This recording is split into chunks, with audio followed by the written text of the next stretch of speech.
Assalamualaikum warahmatullahi wabarakatuh. Oke geng, kembali lagi di videoku yang terbaru.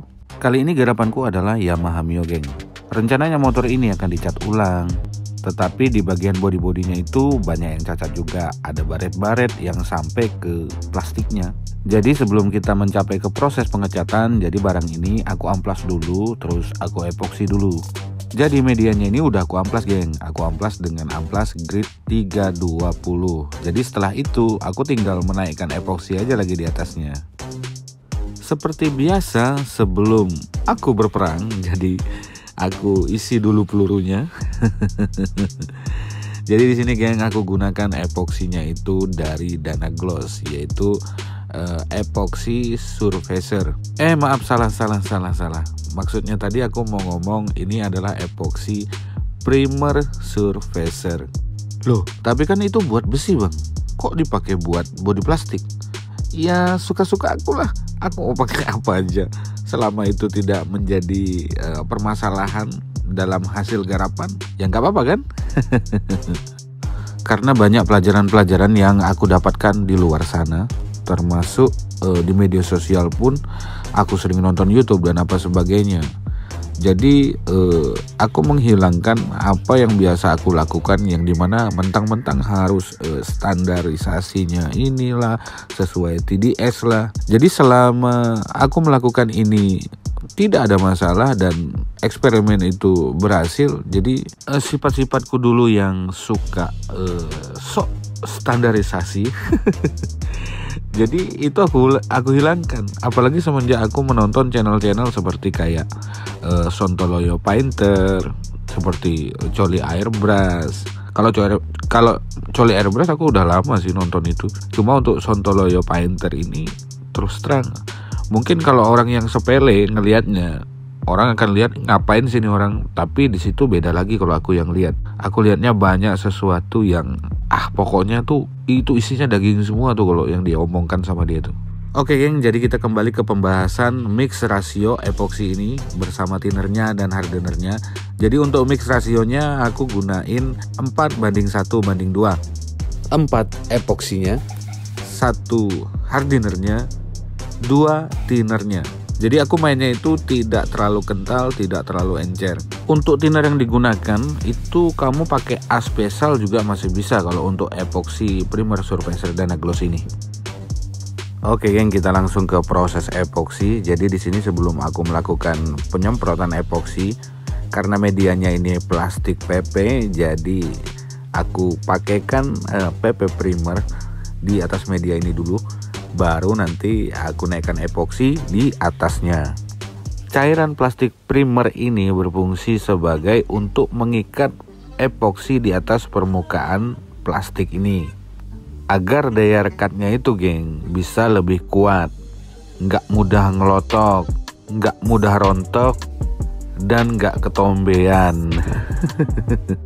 Nah jadi setelah penyemprotan plastik primer tadi atau cairan plastik primer yang bening tadi, maka setelah itu aku langsung digas ke proses epoksinya. Jadi dia masih basah sedikit, agak baal-baal gitu, udah tetap aku semprot geng. Jadi geng, kalau setiap ada penggunaan plastik primer pasti aku spray gunnya 2, satunya buat nyemprot cairan plastik primer, satunya langsung buat untuk nyemprotkan epoksi. Jadi standby 2 tuh. Karena spray gunku juga banyak yang rusak, jadi ini spray gun ini satu untuk semua nih aku pakai nih geng. Aku pakai buat epoksi, aku pakai buat ngecat, aku pakai juga buat nyemprot aktivator, terus lagi aku pakai juga buat pengekliran. Loh, gak apa-apa gak bang? Ya gak apa-apa. Karena kenapa? Setiap habis pemakaian apapun ya, mau cat, mau clear, mau thinner, mau epoksi, ini spray gun ini langsung segera dibongkar. Nggak cuma dibersihin kayak gitu-gitu aja, dibongkar semua badannya, nozzle-nya, air cup-nya, segala macam, jarumnya dikeluarin, dibersihkan semua dalamnya. Jadi aku nggak kasih kesempatan satupun apapun itu yang mau melekat atau mengering, mengeras di dalamnya, itu nggak sempat geng. Jadi begitu selesai langsung udah bongkar. Jadi geng, di sini videonya aku cepatkan untuk menghindari durasi yang akan terlalu panjang apabila video ini kita pakai yang biasa-biasa aja, normal, artinya kecepatan normal. Jadi epoksinya di sini aku aplikasikan sebanyak 2 lapis. Untuk lapis keduanya aku nggak kasih lihat videonya. Kenapa? Karena ya sama aja, sama-sama nyemprot epoksi. Yang penting di scan pertama ini kalian bisa lihat bagaimana caranya menyemprotnya. Tapi lucu juga ya, kenapa aku ketawa, seolah-olah nyemprot ini gampang. Padahal waktu pertama-pertama dulu aku melakukan proses penyemprotan ini agak susah juga, nggak terbiasa. Memang sih terlihat sepele, kan tinggal semprot doang. Ternyata kita harus membiasakan diri dulu, sama belajar setting-setting spray gunnya, tekanan angin dan segala macam lah.